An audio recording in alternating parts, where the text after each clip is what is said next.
all the time. Amen? Tunay nga na mukha yatang di pa kayo nag-aalmusal. At kailangan po, dapat lagi po tayong naroon po sa presensya po ng Diyos, lalo na po sa gawain po ito napakahalaga dahil ginugunita po kada Holy Week ang pagkasakripisyo ng ating Panginoong Jesucristo sa krus ng Kalbaryo at ginaganap at inaalaala ang kanyang pagkamatay at muling pagkabuhay. Kaya kung bakit po merong mga churches, kung bakit po naitatag ang Kristyanismo, dahil po sa ating Panginoong Jesucristo. Nang dahil po sa kanyang paglilingkod at pagbibigay sa Diyos Ama ng buhay at pag-aali nito, ang tunay nga ng pagkasakripisyo niya po ay nagkaroon po ng buhay na walang hanggan para po sa mga katulad po nating mga hinilang at pinilang. Tunay nga po ang Panginoong Jesus ay nagsakripisyo. Ang sakripisyo ni Jesus bago siya ipako sa krus ay tumutukoy sa mga pangyayaring nangyari po sa Getsemani. Kung saan si Jesus ay nagpunta upang manalangin bago siya pinuli at dinala sa harapan ng mga pinuno ng mga Hudyo. Ayon sa Biblia, si Jesus ay nagpunta sa Getsemani kasama ang kanyang mga alagad doon at nagsimulang mag-alala at mangamba po siya. Bakit po nag-alala po ang Panginoong Jesus nung siya po'y naroon na po sa Getsemani? Kasi nga, dumating na po yung kanyang time. Alam po yung time na dumating? Yung iaalay ang kanyang buhay.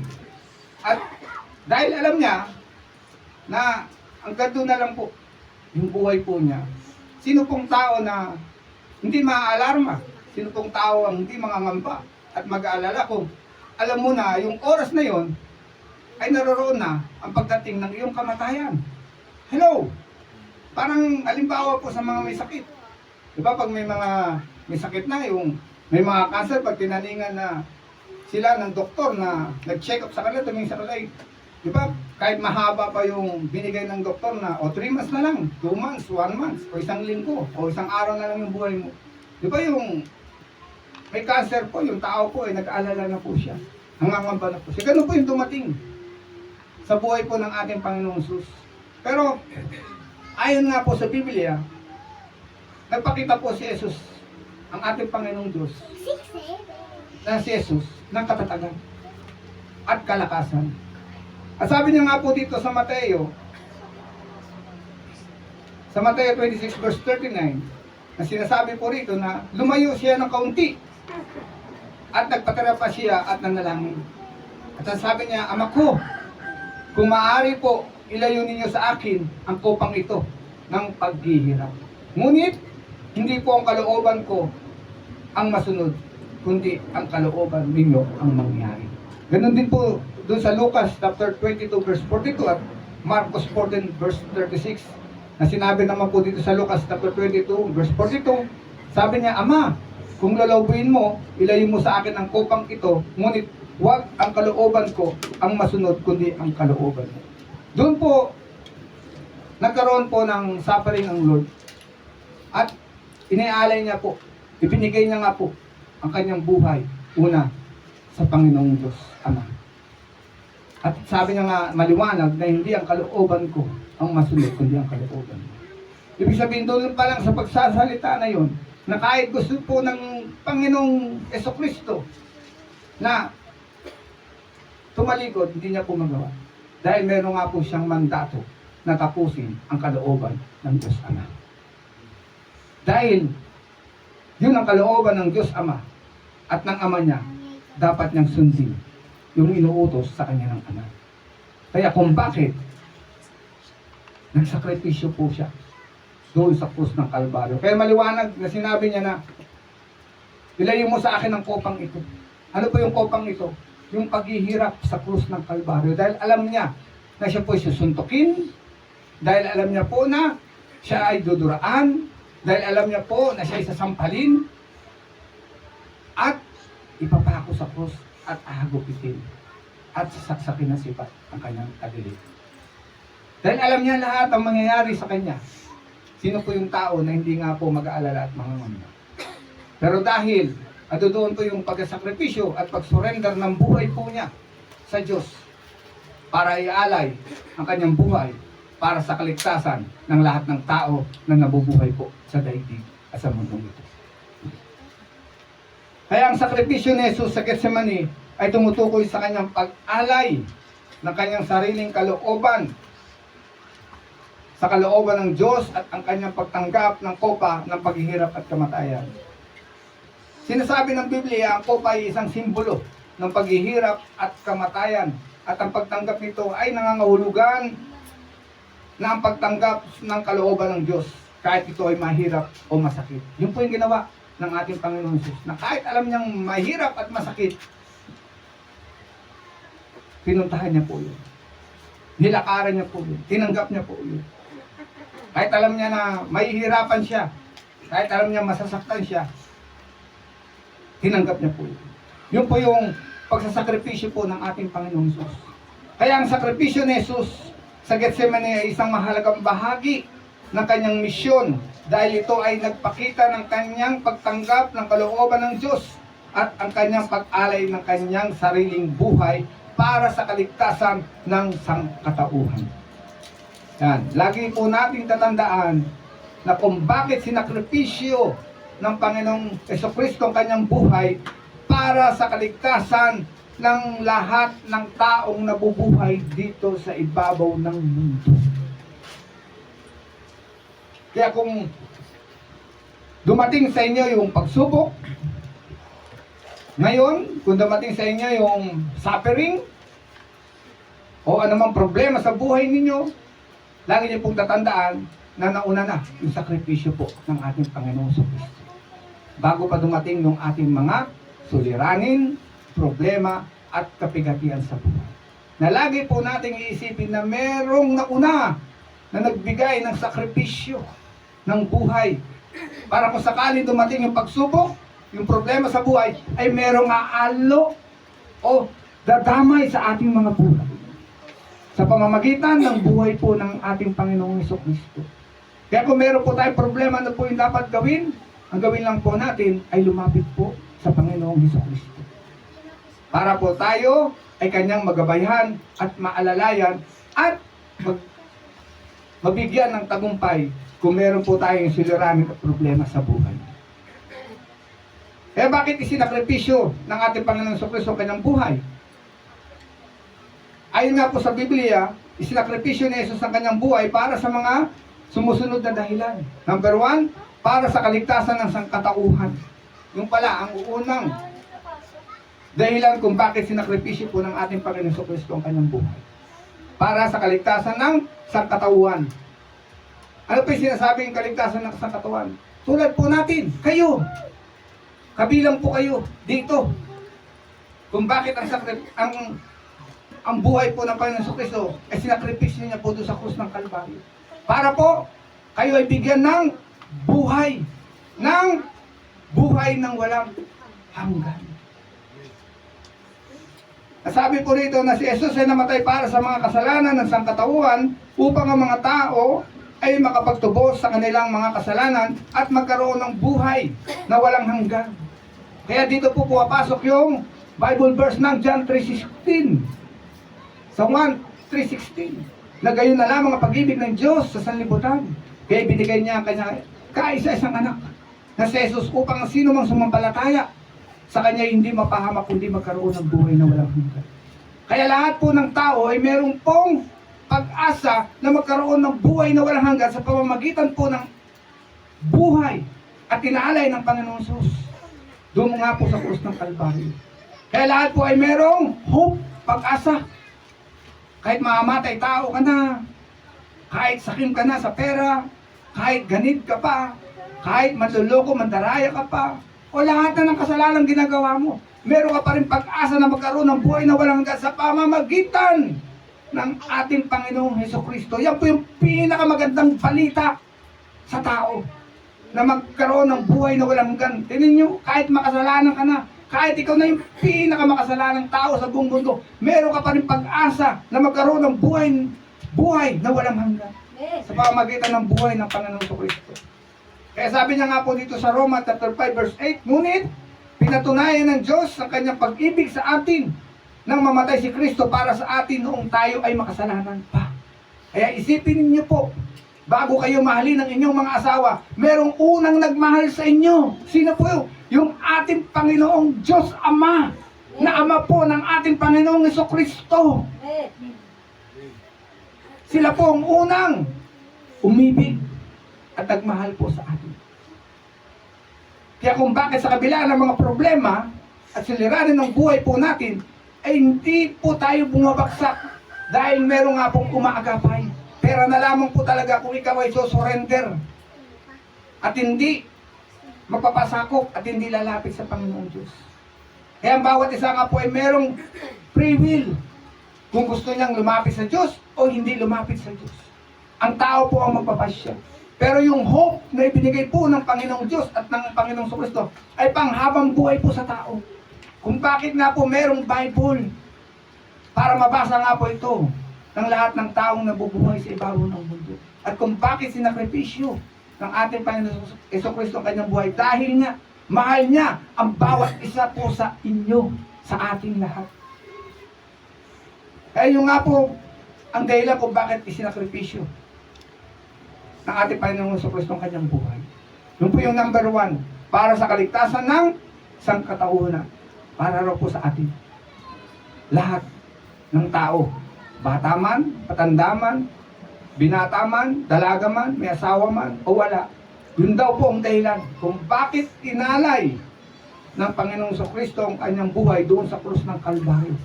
Para raw po sa inyo. Hello! Amen.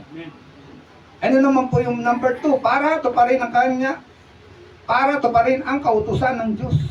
Yun daw po yun. Kung bakit isinakripisyo ng Panginoong Jesucristo ang kanyang buhay sa krus ng Kalbaryo, para tuparin ang kautusan ng Diyos. Si Jesus ay namatay para tuparin ang kautusan ng Diyos na nagsabi na ang kabayaran ng kasalanan ay kamatayan. Noong pong hindi pa po dumarating ang Panginoong Jesucristo at hindi pa naaalay ang kanyang buhay, maliligtas lamang ang iyong buhay. Noong mga tao ay talagang sumusunod sa panuntunan at batas na binaba po ng Panginoong Jesucristo. Halimbawa po natin sa bansang Israel, nang nagbigay po ng utos ng Panginoong Diyos kay Moses, yung 10 Commandments. Kaya pag hindi ka sumunod doon sa 10 Commandments na yun, isa lang ang suway mo doon, nagkasala ka na sa Diyos. Kaya binago po yun ng Diyos sa pamamagitan po ng buhay po ng kanyang anak na walang iba kundi ang ating Panginoong Jesucristo. Kaya ngayon po, madali na lamang po maligtas ng tao. Paano maligtas? Humingi ka lamang ng buong pusong tawad o humingi ng tawad sa Diyos. Napakadali. Lord, patawad po at hindi ko na po babalikan yung kasalanan. Yun lang, that's it. At lumakad ka na. Sa kalooban ng Diyos, maliligtas ka na at magkakaroon ka ng buhay na walang ganun. Di tulad noon, marami pong tradisyon, marami pong mga ginagawa ang mga Hudyo po noon para mapatawad po ang kanilang kasalanan. Pero ngayon po, napakadali na. Kaya, ito nga po yung good news, true good news na ibinigay po ng Panginoong Diyos sa lahat po ng tao. Walang iba kundi yung kanyang kaisang-isang anak. Na sumampalataya ka lamang sa Panginoong Jesucristo ay tunay nga na maliligtas ka na. Kaya ngayon may sabi mga po sa Roma chapter 6 verse 23, sapagkat kamatayan ang kabayaran ng kasalanan, ngunit ang walang bayad na kaloob ng Diyos ay buhay na walang hanggan sa pamamagitan ni Kristo Jesus na ating Panginoon. At ganoon din po sabi sa Hebreo chapter 9 verse 22, ayon sa kautusan, halos lahat ng bagay ay nalilinis sa pamamagitan ng dugo, at kung walang pag-aali ng dugo ay walang kapatawaran ng mga kasalanan. Katulad na nasabi ko, kung hindi na iandog ng Panginoon Jesucristo ang kanyang buhay, ang ating mga kasalanan po ay wala pong kapatawaran. Na maliwanag na sinasabi, ang pag-aali ng dugo ay walang kapatawaran ng mga kasalanan. Sabi nga po dito sa Hebreo 9:22, ayon sa kautusan, halos lahat ng bagay ay nalilinis sa pamamagitan ng dugo. Ano po yung nagpalinis po sa atin? Yung dugo po ng ating Panginoong Jesucristo. At kung walang pag-aalay ng dugo, ay walang kapatawaran ng mga kasalanan. Kaya kung bakit isinakripisyo ng Panginoong Jesucristo ang kanyang buhay sa krus ng Kalbaryo dahil yung kanyang dugo po ang magtutubos po sa ating mga kasalanan. Yan po yung maliwanag kung bakit tumagas yung dugo po ng Panginoong Jesucristo doon sa krus ng Kalbaryo. Lalo na nung inano po ng sibat ang kanyang tagiliran, doon po dumaloy yung dugo. Kaya sa pamamagitan nga po nun, ang lahat po ng tao nga po, na kahit po siya makasalanan, isang hingi niya lang po ng tawad sa Diyos ng kanyang kasalanan, ay pinatawad na po ang kanyang kasalanan. Ngayon, sa oras pong ito, kung meron ka nagawang kasalanan sa Diyos, habang nagsasalita po ako, humingi ka na ng tawad niya sa Diyos. Patatawanin ka na ng Diyos. Ganun po siya kabuti. Ganyan po tayo kamahal. Ganyan niya po tayo binibigyan ng importansya. Na tayo po ay talagang precious po sa paningin po ng Diyos. Lahat po ng tao na kanyang nilikha ay precious po sa paningin ng Diyos. Bakit? Dahil nga po, kawangis niya nga po ang tao. Ano po yung kawangis? Kamukha, kalarawan, katulad. Kung bakit sa lahat ng nilikha niya, ang tao po, ang pinaka-precious po sa kanya.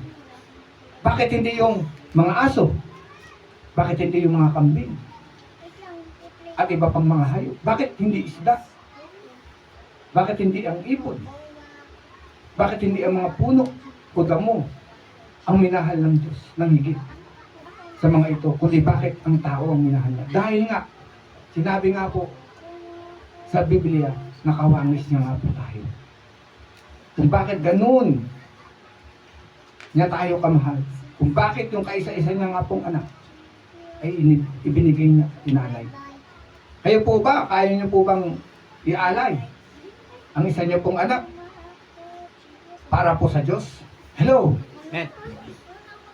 Kaya niyo po ba na ialay po ang inyong kaisa-isang anak sa Diyos? Sa paanong paraan? Kaya niyo bang itulak ang inyong anak na maglingkod po sa Diyos? Amen. Hello? Eh paano kung ayaw ng anak niyo na maglingkod po sa Diyos? Ano po ang inyong gagawin? Doon po masusubok ang inyong pong pag-ibig sa Diyos. Totoo po yun, napakahirap po kasi na akayin ng isang tao na ayaw. Totoo po yun.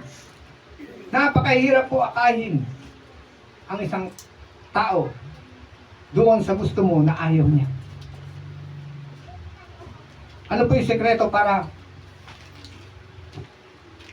sundin ka niya at tanggapin niya yung gusto mo na maglingkod siya? Isa lamang po ang sekreto po dyan. Ipakita ang magandang buhay at pakikipagrelasyon sa Diyos na buhay. Hindi po natin madadala ang ating mga anak o isang anak sa paglilingkod sa Diyos kung mismo tayo mga magulang ay hindi katanggap-tanggap at karapat-dapat sa Panginoon. Kung bakit sinakripisyo ng Panginoong Jesucristo ang kanyang buhay sa krus ng Kalbaryo at bakit siya sumunod sa kalooban ng kanyang ama? Dahil nakita niya ang ama niya ay mabuti. Hindi lamang mabuti kundi banal. Hindi lamang banal kundi sakdal. Hindi lamang sakdal kundi merong totoong pag-ibig. At dahil nakita yun ng anak, ibinigay niya ang kanyang buhay para sa ama. At para doon sa minamahal ng ama. Sino yun? Tayo po. Kaya yung pagkasakripisyo po ng Panginoong Jesucristo ay para po ito sa kaligtasan ng sangkatauhan at para to pa rin ang kautusan at inuutos sa kanya ng kanyang ama na walang iba yung ating Panginoong Diyos. And number 3, bakit isinakripisyo ng Panginoong Jesus ang buhay po niya sa krus ng Kalbaryo? Para ipakita ang pag-ibig niya sa Diyos. Yun, hindi lamang po para sa kaligtasan ng sangkatauhan, para hindi lang po sundin yung kautusan ng Diyos, para ipakita rin ang pag-ibig niya sa Diyos. Yan po yung tandaan nyo na dapat ipamuhay po natin mga Kristiyano. Yan tatlo pong yan na pamumuhay. Dahil hindi masasabing pagsasakripisyo kung walang kang goal na iligtas ang iyong pamilya. Hindi mo masasabi o hindi masasabing sakripisyo ang buhay mo kung hindi ka talaga sumusunod o hindi mo tutuparin ang utos ng Diyos.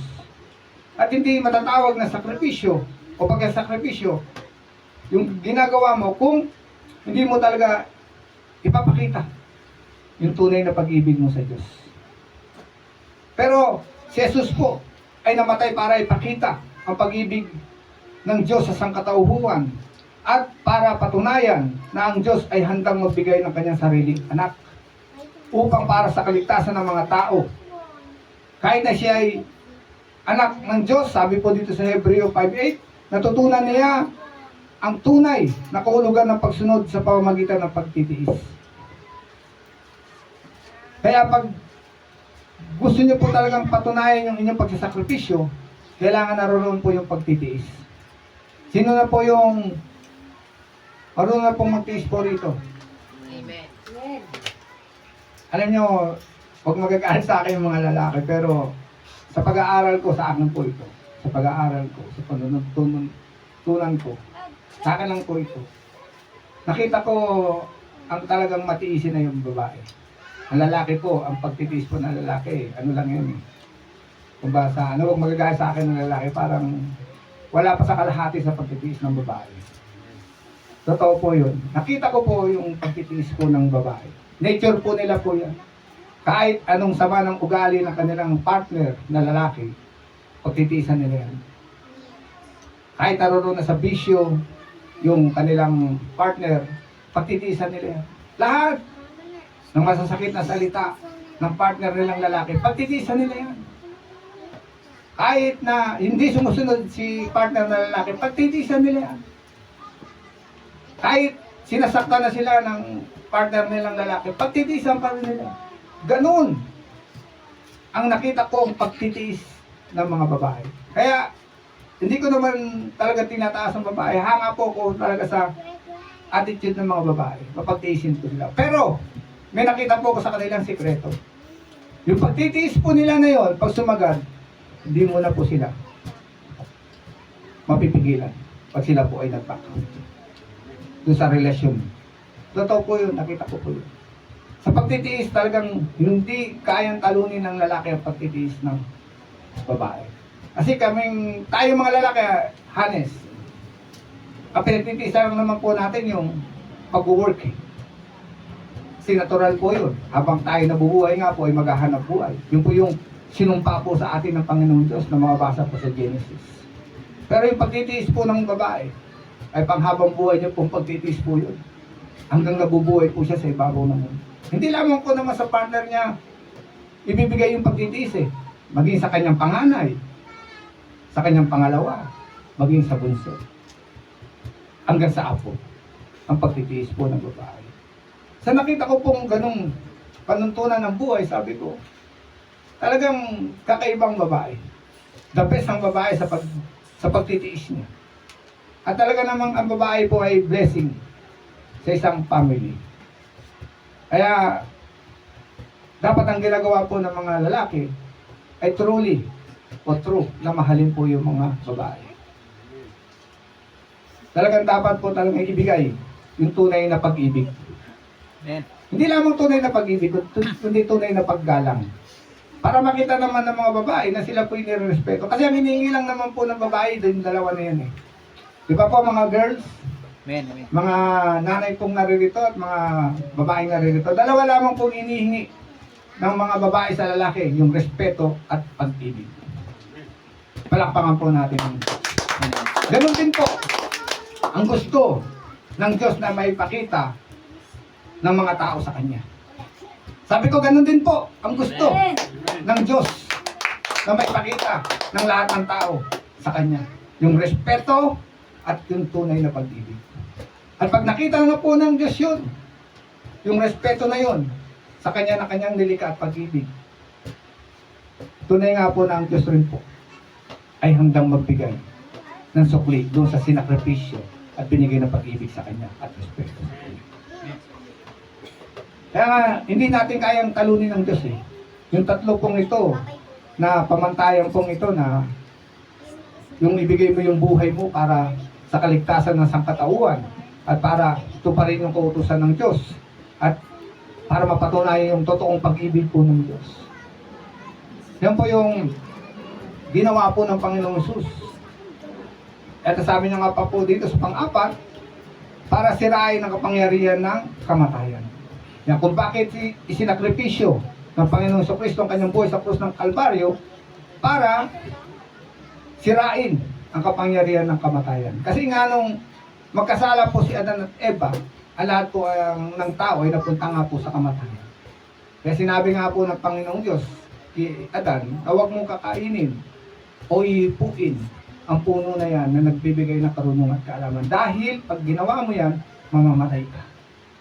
Kaya nung ginawa nga po ni Eva yun at ni Adan, nagkaroon po ng kamatayan ang tao. Dati po, ang tao po ay immortal. Wala pong kamatayan. At dahil sa ginawa po nilang pagsuway, sa utos ng Diyos, nagkaroon po sila ng sumpa ng kamatayan. Hanggang pababa po sa ating lahat na nabubuhay po sa ibabaw ng mundo. Kaya maging bata man, maging sanggol man, hanggang papunta sa katandaan, ay meron pong kamatayan sa laman. At yung pangalawa nga po ay sa spiritual. Saan po yung sa spiritual? Pag hindi ka nga po nagsisi na yung kasalanan, yung spiritual mong katawan na kaluluwa kung tawagin, ay mapupunta po yan sa impyerno o sa dagat-dagatang apoy. At yung nga po yung pinag-aralan ng Panginoong Diyos kung paano maliligtas ang kanyang nilikang tao at hindi mapunta doon sa dagat-dagatang apoy at sa impyerno. At dahil nga ang Diyos po ay puno ng karunungan, dahil ang Diyos nga po ay puno ng kaalaman, pinag-aralan niya kung paano nga po maliligtas yung taong kanyang kalarawan at iniibig. At isa lamang po yung solusyon kung paano mabibigyan ng buhay na walang hanggan ang tao at hindi mapupunta po sa impyerno. Ano po yung karunungan na napag-aralan po ng Panginoong Diyos? Ibigay ang kanyang kaisa-isang anak na walang iba kundi ang Panginoong Jesucristo. Kaya nung kinausap niya yung anak niya ng pangalan ay Jesus, isakripisyo mo yung buhay mo para doon sa ating kalarawan na tao ng likha natin. Dahil kung di mo yan gagawin, kung di mo sasakripisyo ang katawan mo, at hindi dadaloy ang dugo mo sa krus ng Kalbaryo na walang pag-aalay, hindi maliligtas ang tao. At dahil nagkasundo ang ama at ang anak, yun nga po yung nangyari. Ngayon, sa mga buhay po ng sumasampalataya sa Panginoong Jesucristo at maniniwala sa kanyang pagkamatay at muling pagkabuhay. Kaya lahat nga po ng sumasampalataya sa pangalan ng Panginoong Jesucristo ay maliligtas. Kaya nga po yung kalagayan po ng kamatayan ay nawala po sa mga taong naniniwala at sumasampalataya sa Panginoong Hesus. Eh kung bakit kayo ngayon lahat ng narito ay mayroon na pong buhay na walang hanggan dahil naniniwala nga po kayo sa Diyos at sumasampalataya kayo sa kanyang anak na walang iba kundi ang Panginoong Hesus. Kaya lahat po kayong narito ay siguradong 100% na may buhay na walang hanggan.